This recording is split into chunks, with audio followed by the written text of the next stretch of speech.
नमस्कार दोस्तों, कल ही से सोशल मीडिया पे एक क्लिप काफी तेजी से वायरल हो रही है। लेकिन सोशल मीडिया पे वो क्लिप वायरल होने से पहले रिपब्लिक भारत चैनल पे दिखाया गया, जहां पे राहुल गांधी की यात्रा में रिपब्लिक भारत का एक रिपोर्टर उनका नाम ले लेके जोर जोर से चिल्ला रहा है, mister Rahul, mister Rahul, mister Rahul, mister Rahul. वो क्लिप अभी आप यहाँ पे देख भी रहे हैं लगातार। वो क्लिप देखिए। और रिपब्लिक भारत राहुल, ये देखिए, मिस्टर राहुल आपको दिखा रहे हैं। Mister Rahul, mister Rahul, mister Rahul, mister Rahul. यह अंदाजा लगाइए कि इस देश की पत्रकारिता किस स्तर पे जा चुकी है। जिम्मेदारों से सवाल करना पत्रकारिता का पहली सबसे बड़ी जिम्मेदारी है। जिम्मेदारों के ऊपर उंगली उठाना पत्रकारिता की सबसे पहली जिम्मेदारी है। यदि वो कुछ गलत करते हैं, उनकी कोई गलत नीति है, लेकिन पत्रकारिता का इस तरह से भी इस्तेमाल किया जाएगा, क्या आपने कभी सपने में सोचा था?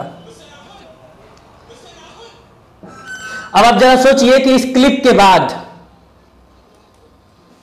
जब यह वीडियो रिकॉर्ड हुआ होगा तो इसको रिपब्लिक भारत के न्यूज रूम में भेजा गया होगा, और जब सिर्फ इतना सा वीडियो वो पाए राहुल गांधी के इस यात्रा के दौरान, तो उनको लगा होगा कि अब हम स्टोरी कैसे करें। फिर उनके तमाम टीम के किसी एक मेंबर के दिमाग में ख्याल आया होगा कि ये जोर जोर से तो चिल्ला ही रहा है, mister Rahul, mister Rahul, mister Rahul, mister Rahul. तो एक हेडिंग दे दिया गया कि रिपब्लिक भारत के सवालों से भागे राहुल। कितना बढ़िया हेडिंग लग रहा है। यह सब कुछ करके रिपब्लिक भारत के पत्रकार पूरे देश में अपनी पत्रकारिता का लोहा मनवा रहे हैं। इनकी जैसी पत्रकारिता पूरे विश्व में, और पूरे विश्व में छोड़ दीजिए, समूचे ब्रह्मांड में किसी ने आज तक न किया था, न किया है और न करेगा। इस स्तर की पत्रकारिता करने के लिए आपको बहुत ही ज्यादा महान बनना पड़ेगा। आपके अंदर बहुत ज्यादा चिल्लाने की एनर्जी होनी चाहिए। आप इसको इस तरह से समझ सकते हैं कि ये इस तरह की पत्रकारिता वही पत्रकार कर सकता है जिस पत्रकार के अंदर 56 इंच का जिगरा हो। बहुत सीधी सी बात है। आप यदि देश से प्यार करते हैं, यदि आप अपने प्रदेश से प्यार करते हैं, यदि आप अपने जिले से प्यार करते हैं, अपने क्षेत्र से प्यार करते हैं, तो आपकी सबसे पहली और नैतिक जिम्मेदारी, चाहे आप पत्रकार हो, चाहे आप इस देश के आम नागरिक हो, मैं बार बार यह बात कहता हूं कि जिम्मेदारों से सवाल कीजिए। वो जिम्मेदार कोई हो सकता है। वो जिम्मेदार आपका विधायक हो सकता है, वो जिम्मेदार आपका सांसद हो सकता है, वो जिम्मेदार आपके जिला प्रशासन के लोग हो सकते हैं, वो जिम्मेदार नौकरशाह हो सकते हैं, वो जिम्मेदार विपक्ष में भी बैठे वो लोग हो सकते हैं जिनकी जिम्मेदारी है जनता की आवाज को उठाना। लेकिन हो क्या रहा है? ये हो रहा है। इस तरह की पत्रकारिता देश को कहां लेके जा रही है?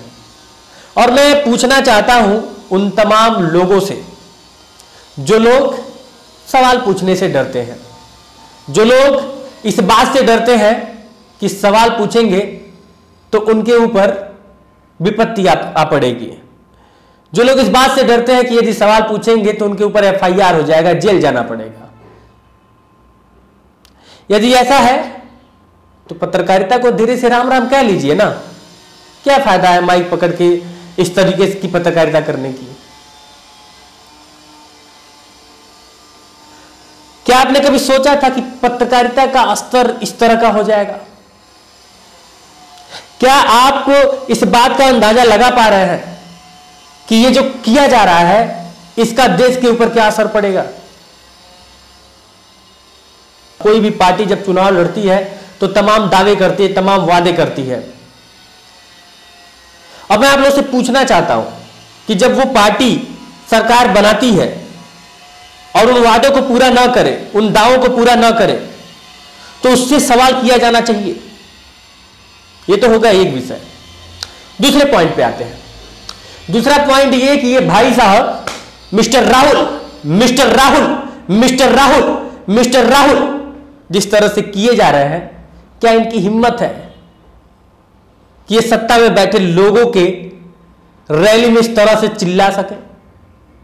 क्या इनकी हिम्मत है कि सत्ता में बैठे लोगों से सवाल कर सके? नहीं, क्यों? क्योंकि जहां से ये लोग प्रायोजित हो रहे हैं, यानी कि अपने न्यूज रूम से, वहां का सख्त निर्देश है कि इनके साथ ही ये काम आपको करना है। सवाल सिर्फ इतने लोगों से पूछना है, सवाल राहुल गांधी से पूछना है, सवाल विपक्ष में बैठे लोगों से पूछना है। सत्ता में बैठे लोगों से सवाल मत कीजिएगा। और मैं चैलेंज करता हूं रिपब्लिक भारत के उन तमाम पत्रकारों को, जरा अपनी स्टोरी, जितनी भी आज तक आपने स्टोरी कवर की है, थोड़ा बताइए ना कि सत्ता से आपने कितना सवाल किया है।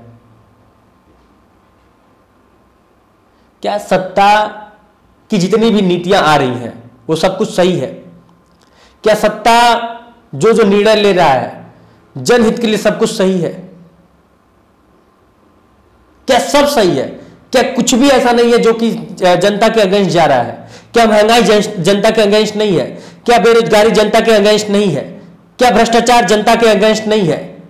क्या आवाज उठाने वालों के ऊपर एफआईआर कर देना जनता के अगेंस्ट नहीं है? गिने चुने तो लोग हैं जो आवाज उठा रहे हैं, उनकी भी आवाज दबा दी जाए।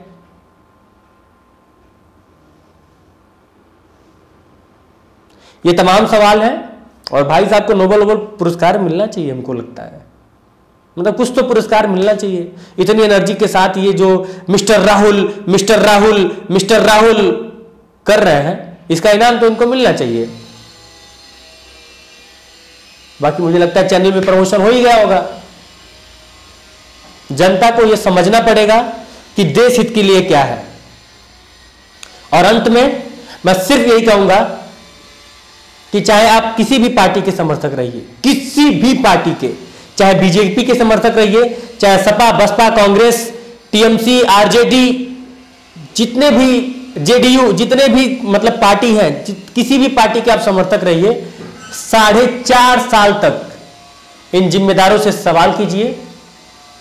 बाकी का जो 6 महीना बचता है चुनाव के समय का, उसमें आप चाहे जिंदाबाद कीजिए चाहे मुर्दाबाद कीजिए, जी भर के कीजिए।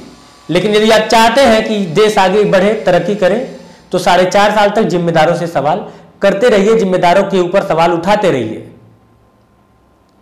बाकी देश के लिए पत्रकारिता होती थी, होती है, होती रहेगी। मेरा समर्थन करने के लिए मेरे पेज को लाइक कर दीजिए, यूट्यूब चैनल को सब्सक्राइब कर दीजिए और ट्विटर पे मुझे फॉलो कीजिए। सच की आवाज दबनी नहीं चाहिए। इसकी जिम्मेदारी सिर्फ एक व्यक्ति की नहीं है, वो जिम्मेदारी हम सबकी है, जो भी लोग इस देश की तरक्की चाहते हैं, अपने देश की तरक्की चाहते हैं। जय हिंद।